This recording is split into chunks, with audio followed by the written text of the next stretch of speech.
Hello, and welcome to Lorraine Style, where I design, draft, sew, and go.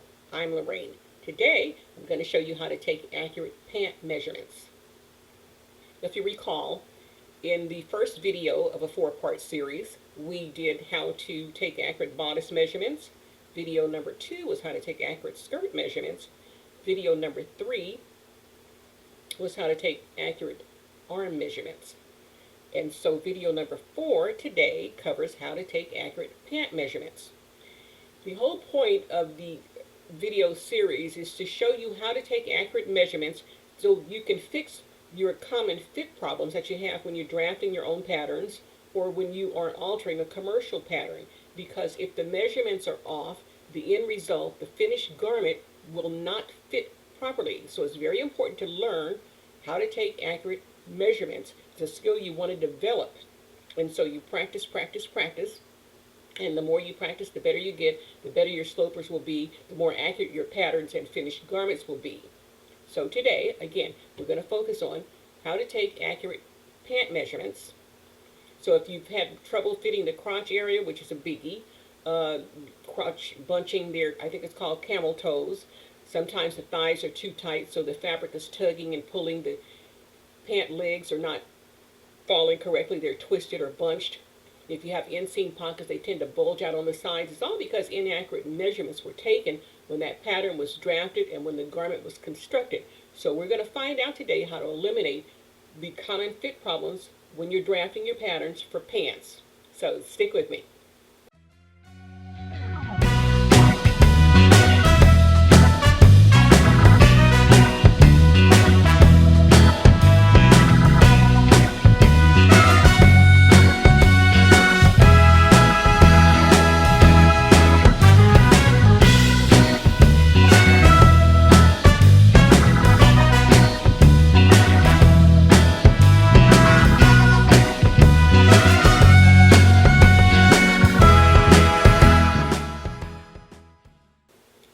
Okay, so we're ready to get started. We're going to need to have on a leotard, a bodysuit, or a tight-fitting garment before we take the pant measurements. Nothing baggy, nothing with thick fabric because it distorts the actual measurement. So you want to wear a leotard, bodysuit, or a tight-fitting garment. We're also going to need a good tape measure that is not stretched out of shape. Definitely going to need a second pair of hands, especially when we're taking the back measurements. And then of course you're going to need a worksheet or a scrap of paper, something to record the measurements on. Now in my ebook, which is free, there's a link below. Looks like this, Pattern Drafting Women, How to Take Accurate Pant Measurements. There's 4 of these ebooks. One for the bodice measurements, one for the skirt, one for the arm, and then this 4th one is for the pants. And there's a link below. You can get this as a free copy. And it looks like this. You have your worksheet, and then you have your figure with the measurements, shows you the starting and stopping points to take your measurements. And then you can record them here. And if you're drafting your own patterns, you can put your ease here and get your total figures there as you're taking the measurements. Okay, we're going to start taking the pant measurements with the lower torso circumference. Now remember, in the earlier videos we discussed that circumference is going around the torso, okay? We're around a point. So we'll start with the waist. We'll measure around the waist, front and back, and record that measurement. Then we need to find our high hip measurement, which is 3 inches below the waist. So see, I have a mark here, and you can put a pin there to measure 3 inches below the waist. And from that 3-inch point, then we're going to measure around the front and back high hip area. Then we want to find the hip area, which is the fullest part of the lower torso, the bottom of your torso. That would be your hip. And so we want to measure around that. Okay, we're still working on the lower torso. However, this time we're working on the horizontal measurements. And horizontal goes from side to side, left to right, or right to left.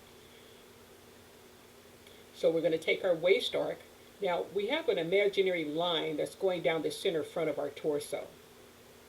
Starts at the base of the neck, that hollow point there, all the way down to the end of the torso. So for the waist arc, we're going to measure from the center front, that center front line, to the side waist. Center front to the side waist. We're only taking a quarter section of the torso when we're measuring for arcs. So waist arc, measure from the center front to the side front. High hip, again, we measure 3 inches down. Mark that with a pin or a sticky tape, something. Measure that down, and then we're going to measure from the center front to the side, quarter section. We're going to do the hip arc, so we'll measure from the center front to the side hip. We have our dart placement, which is going to be from the center front. We're going to take that measurement, measure from the center front to the side. You divide that measurement in half by 2, and it'll give you your dart placement. Also measure from the mid-shoulder down, and you'll line on the dart placement line. That's how we get our princess seams. So moving right along, we're now going to do the lower torso horizontal back measurements, replicating what we did for the front. So we'll start again with the waist arc. Measure from the center back, just imaginary line back there. Center back over to the side back for the waist arc. High hip, measure 3 inches down from the waist and then over to the side waist, or the side back rather. That would be our high hip. Hip arc, measure from the center back over to the side hip. Center back to the side. And then dart placement, same as for the front. We want to take actually the waist arc measurement and divide it in half. And that would give us our dart placement, which we would measure from the center back line. Okay, so center back line to a half of the waist arc towards the side back for our dart placement. Okay, so now we're ready to start on our vertical measurements. Vertical goes up and down, down and up. So the first one would be the vertical side hip depth measurement. We would measure from the side waist down to the hip line. So we'll establish our hip line there, and we'll measure from the waist down to that hip line. Now with the side hip depth measurements, measure both the right and the left sides of the torso on the side hip depth. Because if there's a difference in 1/8 inch or more from side to side, then the hips are not symmetrical, meaning they're not even. One side is higher or lower than the other. So you want to measure both the right and the left side depth. Okay, so we talked about the side hip depth and why it's important to take both the right and the left side measurements. And I mentioned it would be not symmetrical if it's off by 1/8 of an inch or more from the right to the left. Then the hips would be what are called asymmetrical, meaning they're not symmetrical, meaning they're not the same. One hip is higher or lower than the other. So that's why it's very important to take both the right and the left side hip depths. Okay, still on our torso vertical side measurements, we are going to measure now lengthwise. So we're going to measure from the waist to the knee and record that measurement. We'll measure from the waist to the ankle, record that measurement, and then from the waist to the floor and record that measurement. Okay, so now we're going to do the torso vertical front hip depth. So we'll measure from the center front waist down to the hip line and record that measurement. And now we'll do the back hip depth, same as we did for the front. We'll measure from the center back waist down to the hip line. All right, moving right along, we're now going to do the leg circumferences. Remember, circumference, we're going around. So we're going to pick a leg. We don't want to measure both of them. We'll pick one, and we'll start with the upper thigh. We'll measure around the widest point of the thigh near the base of the crotch. So there. Then we'll do the mid thigh, which is around the thigh between the crotch and the knee. So there. And then we'll do the knee. We'll measure around the knee. Okay. Then we want to do the calf circumference, which we'll measure around the widest part of the leg below the knee. And then the ankle circumference, measure around the ankle. And that's it for the leg circumference measurements. Okay, and now we're going to do our vertical trunk measurement. We would start at the shoulder neck joint there, measure down between the legs through the crotch, out the back, and then back up to the shoulder neck.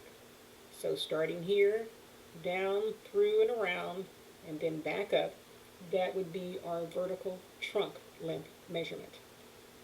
Okay, so now we're going to do our foot entry measurement. We need this measurement when we're drafting the pants foundation so we can make sure the bottom of the pant leg is wide enough to get our foot in. So you want to take your measuring tape and measure around the heel and the instep of the foot. So from the heel around to the instep and then back again, that would be our foot entry measurement.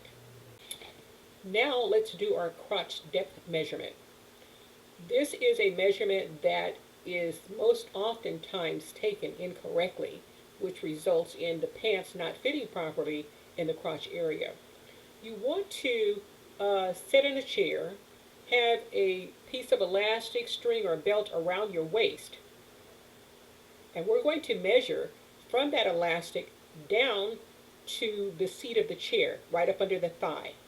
Okay, that's for your crotch depth measurement. Okay, so now we are going to do our crotch length, outseam, and inseam measurements. So we'll start with the crotch length. We're going to measure from the center front waist down between the thighs under the crotch to the center back waist. So center front waist, down, through, around, and then back up to the center back waist. That is for our crotch length, which is different from the crotch depth that we did a moment ago. Then we have our outseam. We're going to measure from the waist down to the floor in your bare feet, waist to floor. And then we will have our inseam, which we're going to measure between the thighs, midpoint between the thighs at the crotch point, down to the floor in your bare feet. So between the thighs, down to the floor in your bare feet for the inseam measurement. Just going to take a couple of seconds here for some crotch terminology. If you're new to pattern drafting or you or need to alter a pattern, you're not familiar with what I'm talking about when I'm talking about the crotch, which is very important when you're drafting pants, sewing pants, or trying to alter a commercial pant pattern. You don't understand what you're doing to the crotch, you would not have a proper fit. We talked before about the crotch depth, putting a string, elastic, or a belt around the waist and then measuring down to the bottom of the chair. That would be the crotch depth. Crotch length goes from the from the front, center front, down through the legs at the crotch, and then back up to the center back waist. So center front waist, down through the legs, back up. That would be our crotch length.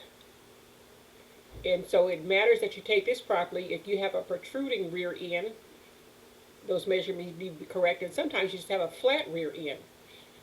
We want to do the outseam. This is the pant flipped out. Outseam goes from the side waist down to the floor.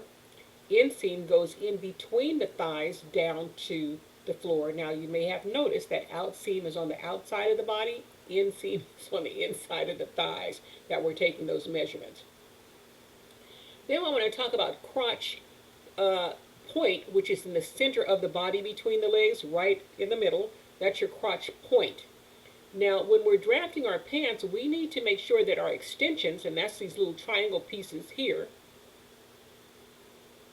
are drafted properly and measured properly. Otherwise, the pants will be bunched up in the crotch area, or the crotch may be too high, too low. It just does not fit properly. So when you're drafting your patterns, you want to make sure to measure that crotch extension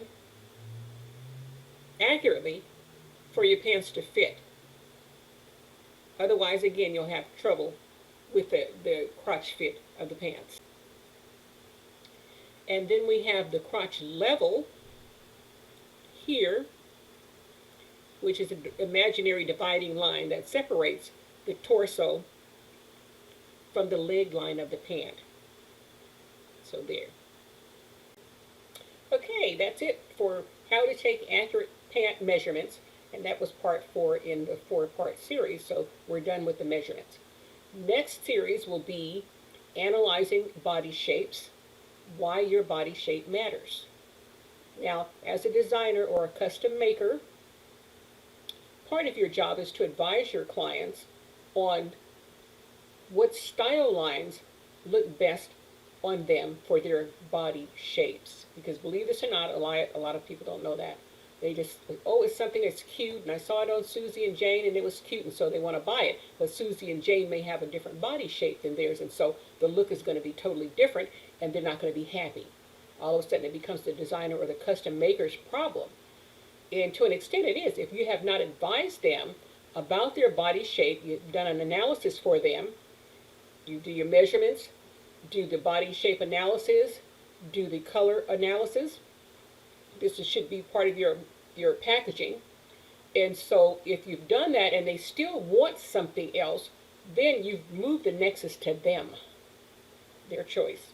But again, as a designer and a custom maker, part of your job is to advise your clients on style lines. What type of style lines look best for their particular body shape? When you do that and you make up something for them, it then flatters the body. Gives them confidence. Oh, they just feel so gorgeous. They're walking in sunshine with this new outfit instead of cringing and being upset with you. So you don't want to miss this video if you're a designer, beginning pattern drafter, or just a custom maker. Now's a good time to subscribe to my channel. Just hit that button below. Be sure to catch the next series, Analyzing Your Body Shape, Why Your Body Shape Matters. Thank you for watching, and see you in the next video. Have a fantastic day.